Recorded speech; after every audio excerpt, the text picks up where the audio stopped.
Hi there. This is Celestial Blueprints. I am the Explicit Empress. I do birth chart analysis, astrological counseling, universal energy guidance, and also intuitive tarot reading. I have taken an interest in what started with sports people and their birth charts and has kind of verged out into other well known people. And I find it so interesting, and I think it is worth sharing so that people can start understanding the importance of knowing your birth chart and how accurate some of that information can be. So I am starting off with Celestial Blueprints number one with Britney Spears because her book came across my Audible account and I could not say no to it because she is someone that we have seen in the public eye quite a lot. It's very interesting to me to look at the birth chart of somebody like that. So when I first started listening to this book, I immediately opened up her birth chart. So we are going off Britney's birth details being in Mississippi, December 2nd, 1981 at 1:30 a.m. Now, the pages that I got that information off say that that birth date time is quite accurate, so we are running with that information. So Britney is a heavy Sagittarius stellium here. So she is third house Sagittarius, Sun, Mercury, Uranus, Neptune, and Lilith, all in Sagittarius. So what that means is that her ego self, how we shine and are creative from our essence, our communication, how we like to process information, our ideas of revolution and rebellion against our values, our bursts of insight, lessons, our capacity for discipline, what we provide from our closest contacts, our dreamland space, our intuition, where we sacrifice for others, how we process ancestral and childhood trauma, our escapist nature, our ideas of illusion and delusion, our powerful dark feminine force, our dark desires, our passions, our deepest repressed desires, our shame, guilt, misunderstandings, and primitive impulses. For Britney, these are all Sagittarius. So that's especially interesting to me after reading her book because she communicated how closely linked her places of shame and guilt are with who she is as a person. And she talks a lot about how she always felt like her parents made her feel that way. So, she talks about things about, my family has always treated me like I was bad. Okay. No matter how many fans I had in the world, my parents never seemed to think I was worth much. They held so much emotional power over me. My family made me feel paralyzed. My mum guilted me about, how long labor was. How her mother releasing the book with all the pictures of her with her shaved head and how that had a profound effect on her inner well-being. So all of this energy, Sagittarius energy across all of those parts of her chart, Sagittarius is an I understand energy. It's ruled by Jupiter, who's the expander of abundance, and it is a truth seeker energy. So it wants to know the real meaning of life and it will search for it through taking action, through doing things. So it's the energy of shooting one arrow into the distance and just going towards it. And, they don't have to, Sagittarius energy doesn't have to know what the complete goal is at the other end because it is the journey that is the learning experience and is the most exciting for Sagittarius energy.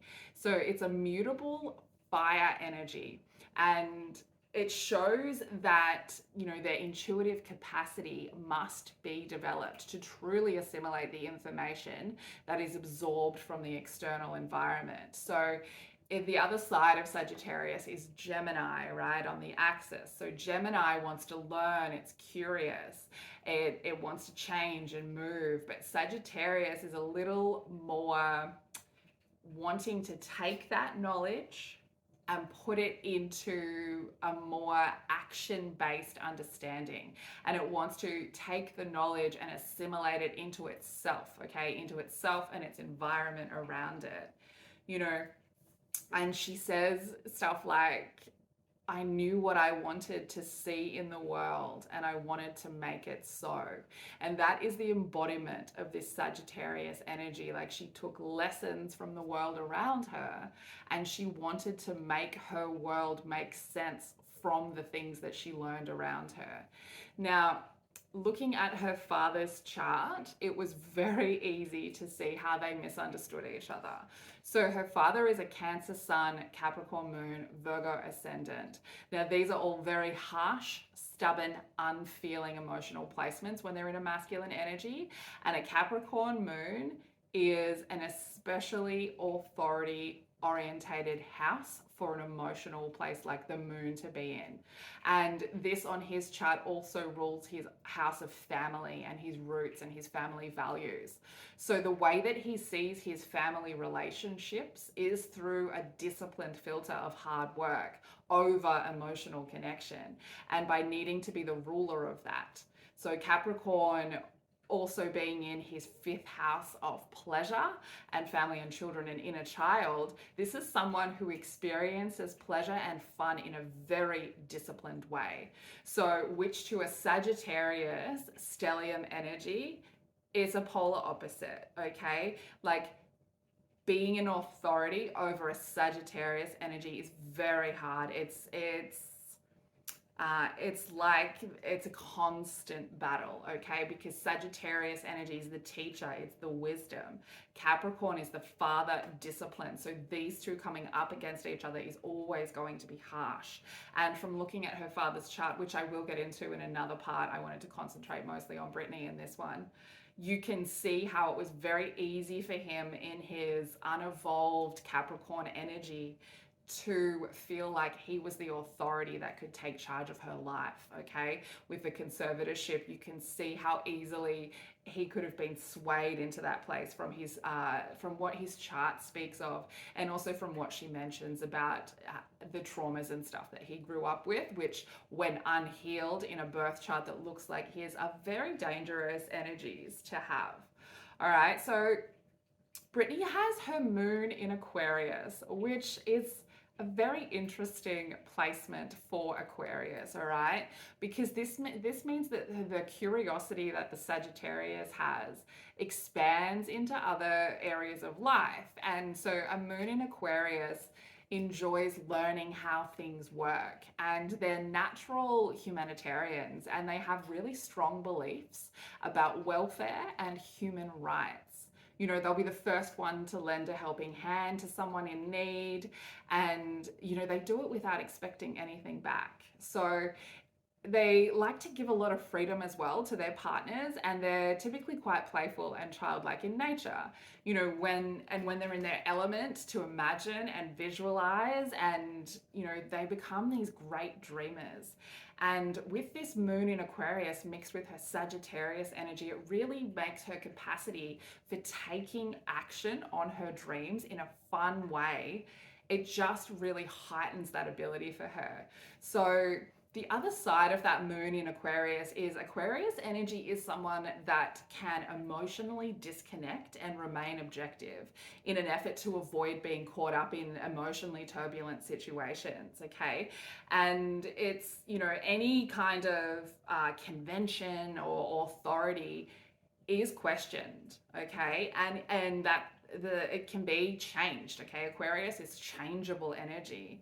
You know, and Aquarius moon people, they frequently surprise other people because their out of the box thinking is like a flash of genius. And the adaptation ability that moon in Aquarius has, Aquarius being ruled by Uranus, the planet of change, really gives them this very observant of other people, very adaptable to situations, and very quick-minded on being able to take take changes on board and create dreams. And she talks a lot about this, particularly towards the end of the book, when she's talking about this light coming back to her, when she starts to be able to make changes to her show and she starts being able to adapt and change. And she talks about that in contrast with when she was heavily in the conservatorship, and she keeps asking to make changes to the show, and they keep saying no, no, no. They don't want to let her have any say in it because it makes her appear like she is sound of mind. And the way that she describes the depression she feels from not being able to change up her creative process and the effect that has on her emotional state just speaks to this moon in Aquarius placement and her ability as that Sagittarius energy to want to take an adventure, to want to shoot that arrow into the distance and see where the journey takes her. She talks about going and shooting a film clip where she just walked in to, a shop and just had her friend film. And she says, even though it wasn't successful and she admits that it wasn't the best video that she's ever filmed, the feeling that it gave her that she was able to just go in and act on a whim is very Aquarius energy, okay, in the moon sign. Now, their minds are also very on alert as well. So they're constantly trying to figure people out and constantly trying to figure out why they do things. And they're very observant to the collective around them. And so when you combine this moon in Aquarius placement with her 9th house in Gemini, it makes her very intuitive to people's emotional states and energies, okay? So the 9th house is the house of purpose, investigation, spirituality. It's our higher mind. And in Gemini, it gives us the power to exist on both sides of everything. So she can see both sides of an argument. She can see the inner and the outer world. And this combined with that explosive change curiosity of that moon in Aquarius helps this spiritual side of her be very intuitive. And she also has a 12th house in Virgo. And our 12th house, it's a strong desire when it's in Virgo to comprehend life's mysteries and pursue excellence in spiritual endeavors. And it's the person who can approach spiritual efforts with focus and discipline because of this precise nature. So she talks about being disturbingly empathetic. And she talks about how she can feel other people's emotions when she walks into a room, and how she feels like people are always syncing up with her emotions, that if she walks in a good mood, everyone's up. If she walks in anxious, everyone's anxious. And this ability that she has to be able to read a room it speaks to her 12th house Virgo, 9th house Gemini, and this Aquarius moon, making her very observant, very able to see the polarity and this strong desire to comprehend the mystery in people. And this way that she talks about feeling energy in the book really speaks to that. I also thought that it was very interesting, this heightened ability to give and receive this intuitive energy that she talks about, being able to lift a room up if she's up and bring it down if she's down. And when she's talking about the end of the conservatorship, she has a really beautiful part where she talks about the connection she has to her fans and how she feels like it's a subconscious connection, and that somehow they knew that she wasn't okay. And the way that she talks about that really speaks to this energy of being able to comprehend the spiritual nature of people that she's connected to. And it's really quite beautiful. So next up on the chart is her Venus and Mars placement. So this is like feminine energy, masculine energy, receiving energy, giving energy. She is Venus in Capricorn and Mars in Virgo. So this is love being a serious business, okay? And it's the knowing that any love worth having requires elbow grease and time, and it's hard work. Like her idea of a relationship is that you put in the hard work. You get the reward of a good relationship if you put in the hard work. And it's about not giving your heart away easily, because of the amount of hard work you know that it takes, okay? So her father being a Capricorn moon, so his emotional nature in this Capricorn energy of hard work and discipline really would have helped instill the values of this Venus in Capricorn, that love was a serious business and that it took discipline and hard work. So the downsides of this Venus in Capricorn is that it can take a while to open up to other people. But once, Capricorn Venus lets its defenses down, they will do whatever it takes to make sure that the relationship stands the test of time. And this is why she felt compelled to make, all of these loves in her life work. Like this beautiful energy of, once she loves, she will give. And you can see that how she talks about some of her relationships with her family, how she kept them around for so long, all right? And, Venus in Capricorn is work energy. So it's someone who prefers to show their affection and emotions rather than to talk about it. So it's someone who puts in effort and work that is visible in the material world. And she talks about that a lot, buying a house for them and like being supportive on set and like doing all of those at-home things that really do speak to the discipline behind building a relationship. And it's that, someone that will profess their love for their partners through like steadfast devotion and through consistently putting in effort to make the relationship work. And this really speaks to when she talks about when they were saying that she was cheating. Like if anyone could read a birth chart, you can see on there that that's not something that she would really be capable of doing on an ongoing basis, because that's not how she builds a relationship. And, she expects that, she gets the same in return from anyone that she settles down from. Like the Capricorn Venus is, I love you, I'm committed to you, I will put in the work and you will give back to me. And it's this expectation that once somebody has chosen to settle down with you, that you will also receive this energy back. And, Venus Capricorn is aware that life is not a walk in the park, all right? It's well aware of that. And they're not afraid to shy away from a challenge in a relationship. If that's somebody that they have given their devotion to, they really are open to putting in the work.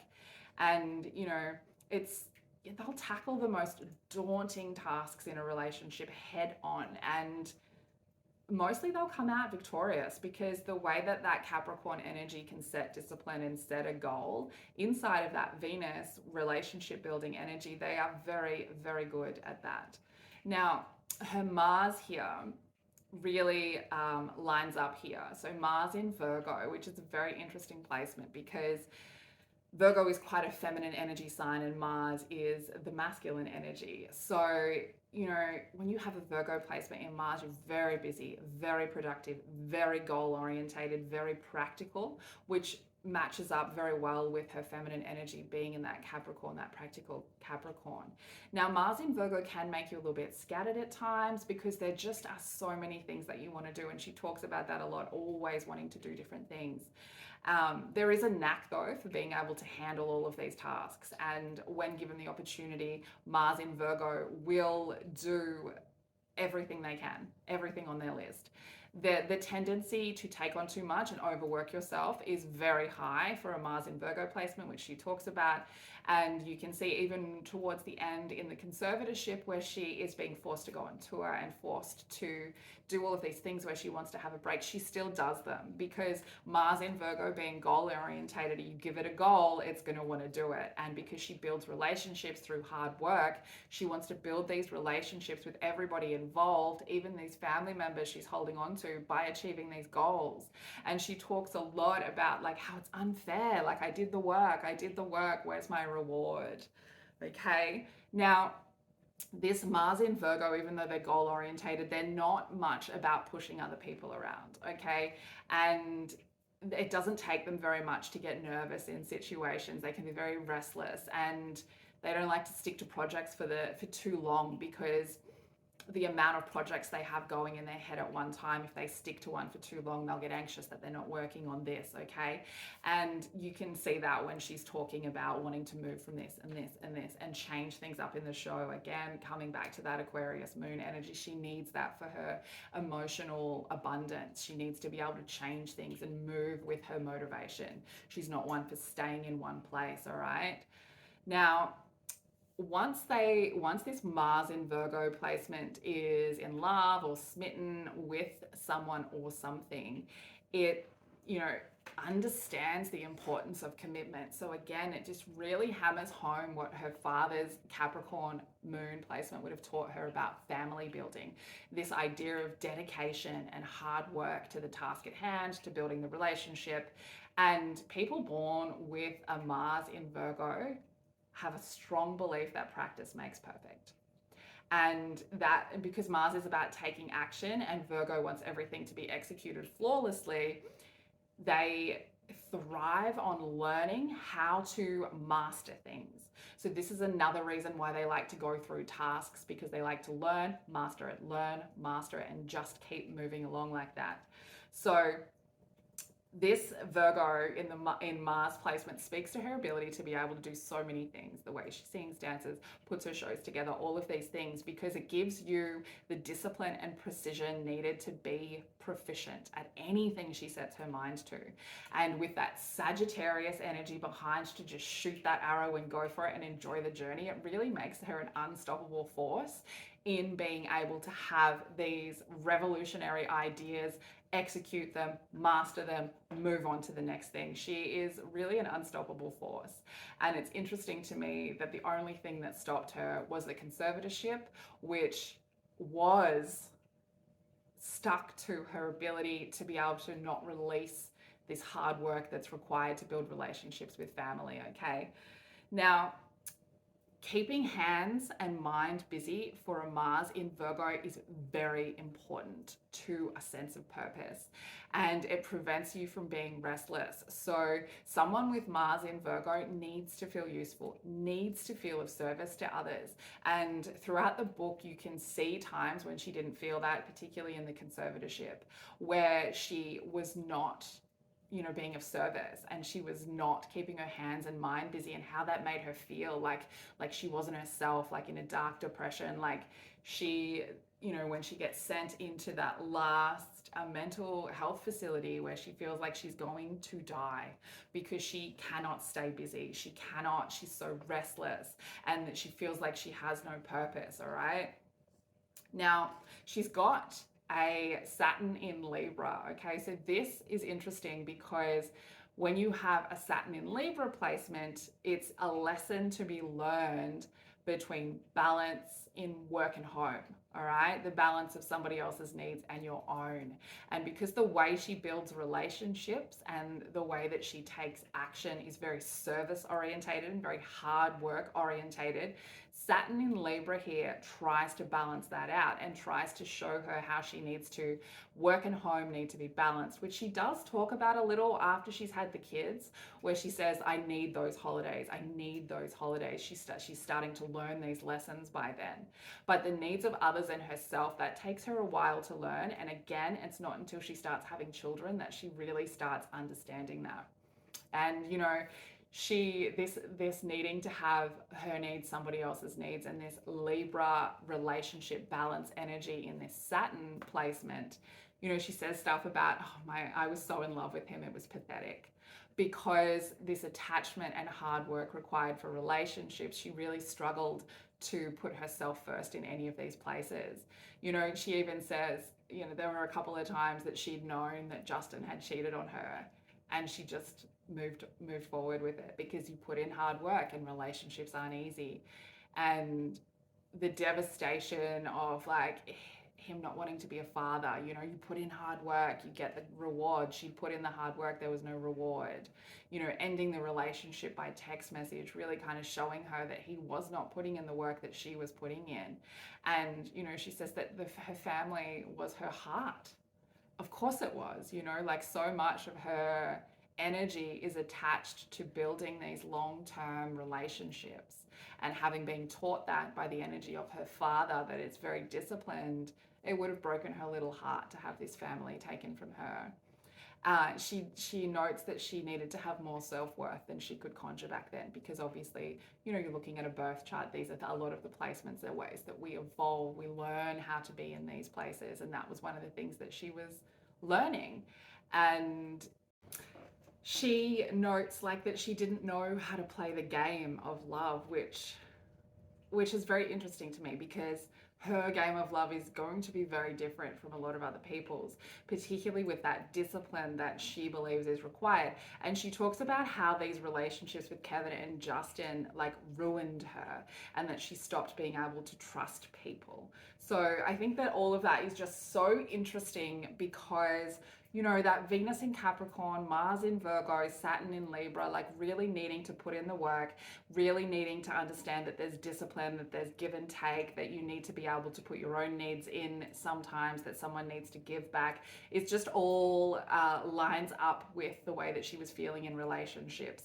And when you look at the way that she has moved through this and how she has, you know, evolved with the universal energy, where, you know, we can look at over the last 3 years, we have all been, you know, learning to speak up for ourselves, Lilith in Gemini, learning to heal our mother wound and balance out our feminine and masculine energies, Lilith in Cancer, Lilith in Leo, and the way that she has used these energies to give herself some more say in how she builds relationships with people. It's beautiful. She's done a really beautiful job, and like has come up against a lot of trauma, and I'll get to that a bit later on when we look at her trauma placements.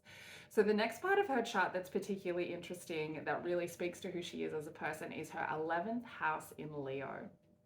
Now, Leo in the 11th house is you are a showman, you are a performer, okay? Because 11th house Leo is bold and dramatic Leo. And in this 11th house, it leads to this individual dream big, shine bright in social circles, okay? So these people, they aim to be the center of their friends groups, of taking the lead in social situations, and their contributions to society are often very grand and very notable, which we can definitely say about Britney. Okay, so this is like someone who creatively expresses themselves best in social spaces. And, you know, an 11th house Leo person needs to be able to be encouraged to have a lot of power, to obtain these things from the outside world. And, you know, planets of Leo are about making every person a diva, being always ready to be in the spotlight. So a person born with Leo in the 11th house, you know, they can be quite egotistical, quite full of themselves, but they are always ready to make somebody happy. And, you know, their points of view are just different from other people's, because in this 11th house Leo placement, they want to be able to show that they are unique. You know, no matter what anyone says, this is where I show my uniqueness. And this also calls back to that moon in Aquarius, energy Aquarius, being very comfortable in being eccentric, okay, in being rebellious. So this 11th house Leo just backing up the emotional need for her to be unique, to be herself, to have control over her creativity. And one of the weaknesses here in an 11th house Leo, which is also very interesting, is they need to learn how to let go of relationships that are no longer bringing them anything good. And this is particularly hard for Britney and her chart because of that Capricorn Venus, that you put in hard work, you get the reward in relationship. And so this 11th house Leo just really backs up how difficult it was for her to end relationships, to cut off her family, to stop working for people that didn't allow her to creatively express herself.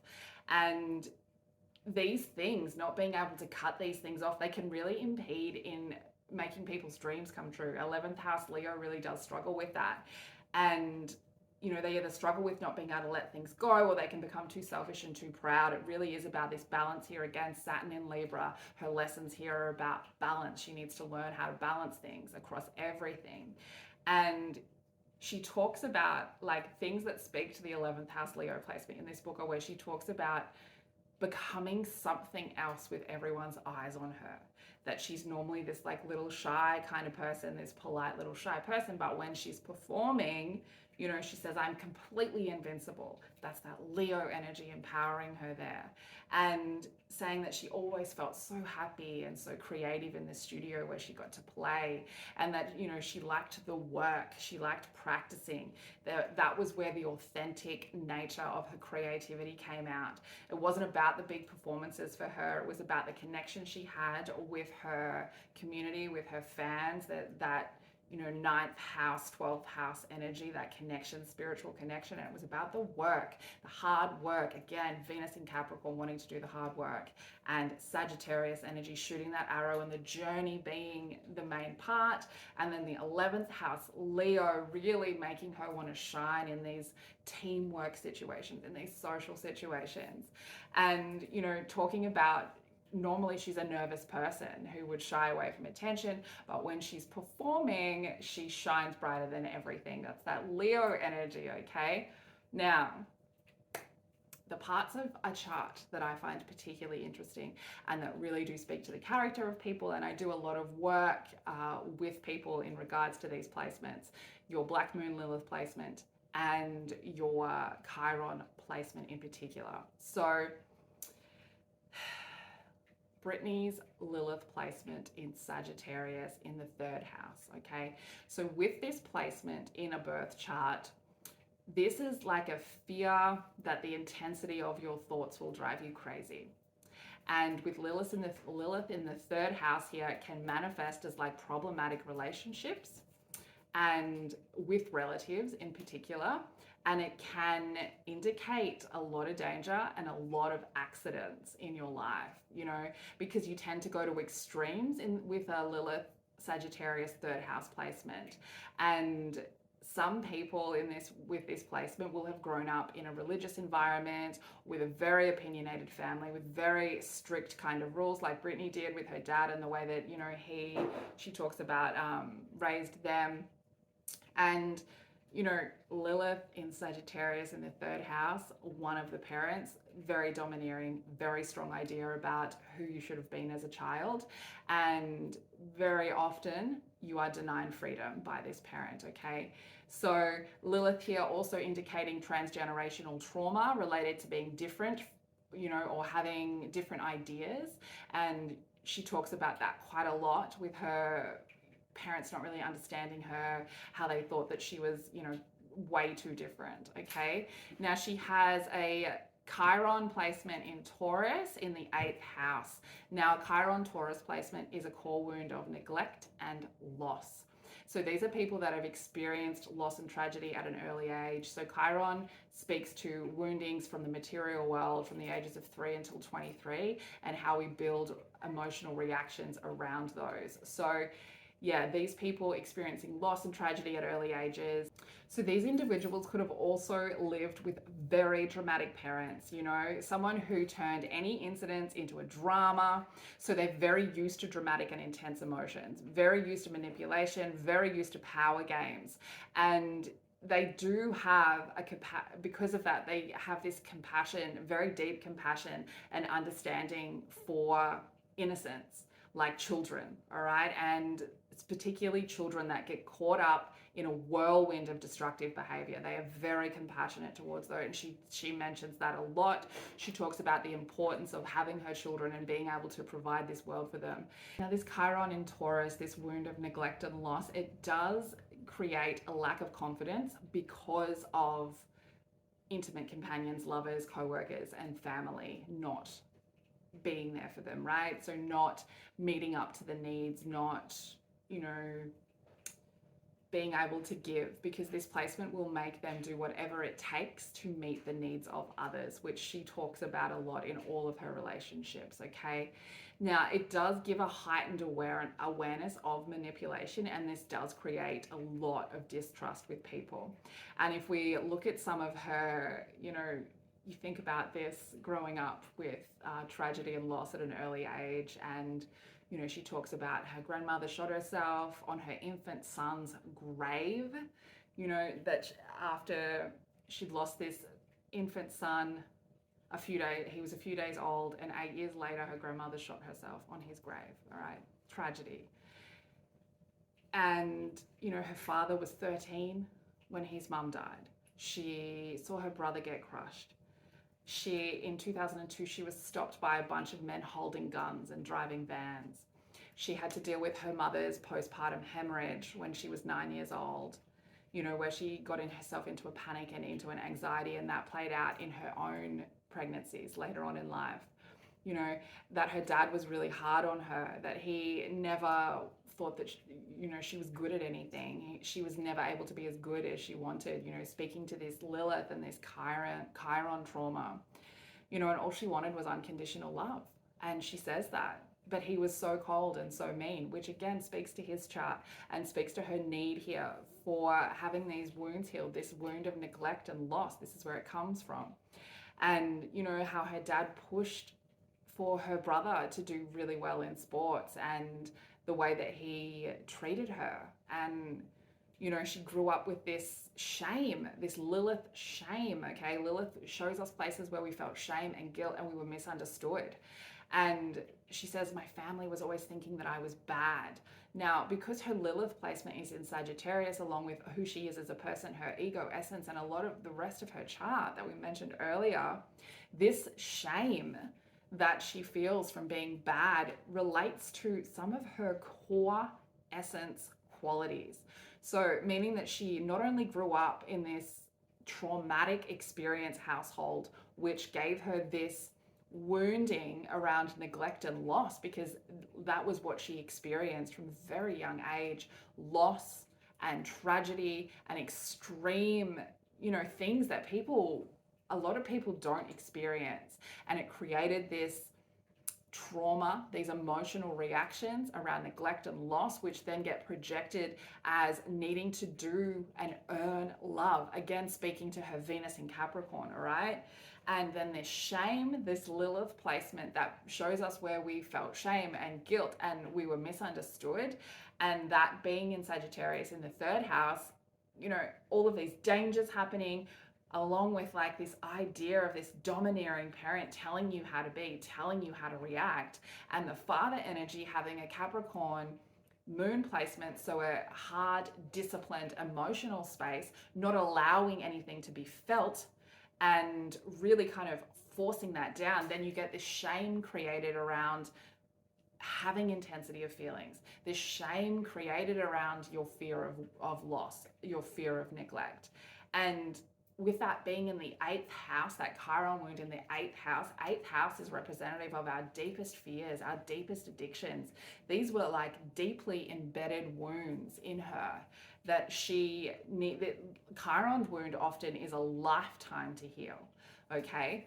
And these Lilith placements as well, like they are ones that we are working with continuously to heal.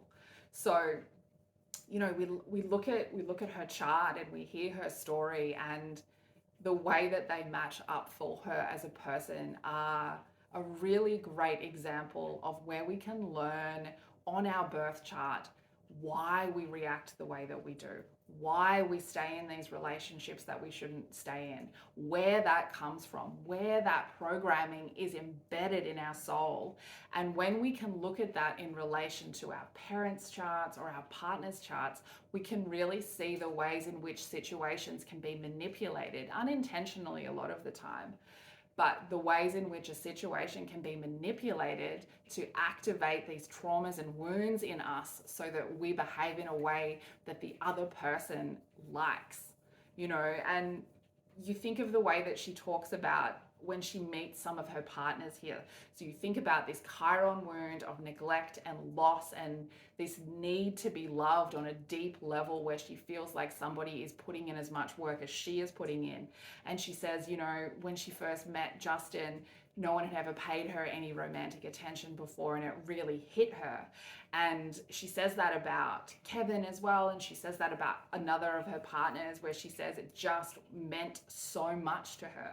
It was like a bit of a rebellion for her to be able to be and experience something that felt like true love to her. And any time that she is like held back from being able to experience her true creative side, her true creative nature, this ability where she needs to be able to feel like she's moving her hands and her mind is active, when she's really held back, particularly in that conservatorship, the depression that she goes into, these feelings of like her family wanting to kill her, all stemming from these wounds that she was shown were real. These wounds of trauma, these wounds of loss and neglect and being left out because she was so different, so weird. And really talking about this journey that she went through where she had to become this completely different person, where she realized I'm going to stand in my power, and she like practiced doing that and understanding that she went too far, as is the human nature a lot of the time, to overbalance before we realize where the medium level is, and that she becomes weird and that she becomes bossy, and like that's what it took for her. You know, that's what it takes for us a lot of the time when we don't know these things about ourselves, when we don't have our birth chart analysis, when we don't know where the programming has come from. We often have to go into extremes in order to experience it and then feel it, you know. And this need of hers, this Venus in Capricorn need of hers to have hardworking love, like will be creating the most loving and safe family environment for her children. And I just find all of these things so interesting, because astrology is not taken very seriously, birth charts are not taken very seriously a lot of the time. But when you come up against these very obviously true things, and you hear the way that she talks about people saying that she was a bad parent, and her chart says that no, she could not be. Like, no, she could not be. The compassion that she has for children and where that comes from, and the traumas that she has experienced, you know. And even when we look at that 11th house Leo, that being creative and eccentric in the public eye, and we look at where she was just in such a place of grief of having all of these things ripped from her, that she shaved her head, and the rebellion that made her feel, because you know, Leo, okay, Leo, the lion energy, being beautiful, being a shining light, being sun, right? And in her 11th house, she feels that best in the social world. And so to take back control of that, she removed everything that she felt made her shine. And she felt that on a level of people not wanting to interact with her because they thought that she was ugly. And that's just her perception, right? She's seeing that because through her 11th house in Leo, if her social and team and group networks aren't seeing her as shining and beautiful and creative, then she is ugly to herself, okay? And you know, there is a lot of truth in what she says about how women are treated in the industry and how they have to be beautiful. But a lot of that was control for her, taking back control of how she shines in the social world. And you know, Sagittarius energy is very adventurous, and the way that she talks about being locked up by her father and people telling her what to do with her body, with her what to eat, how to train, and just talking about her body like it was public property, versus when she's talking about things like when Justin talked about her sexually, she kind of liked it. Like having control versus not having control, and the difference between how that feels to someone with Sagittarius stellium and an 11th house Leo, like needs to shine socially, but needs to be in control of how they shine, okay? And this empathy that she has, and this like compassion for children that we can see when she talks about teaching the kids to dance, and how she thought it was one of the most fun things in the world, and how their energy is contagious. And that's that fun nature of Sagittarius as well, really play energy, learning from play energy, and how she found the children healing, okay? And just the trapped feelings that completely destroyed her. And in astrology, we would say that's a tower moment, that's an ego death. And how she is starting to build herself back up on the other side of that is so beautiful. Watching her now finding her feet again on the other side is so nice. You know, she talks about starting to feel the spark returning. She talks about where she realized she was holding back on stage. So again, that moment where she had really just exploded who she was as a person, had removed everything from herself, and how she felt like that was rebelling. And then, you know, you go through these ego deaths and these tower moments and these deep introspection moments where you realize that this rebellion is actually letting yourself down, actually holding yourself back. And from that point, she really started to feel her freedom again. And through feeling her freedom, you know, and this connection, this spiritual connection she has with her audience, they could feel her wanting freedom.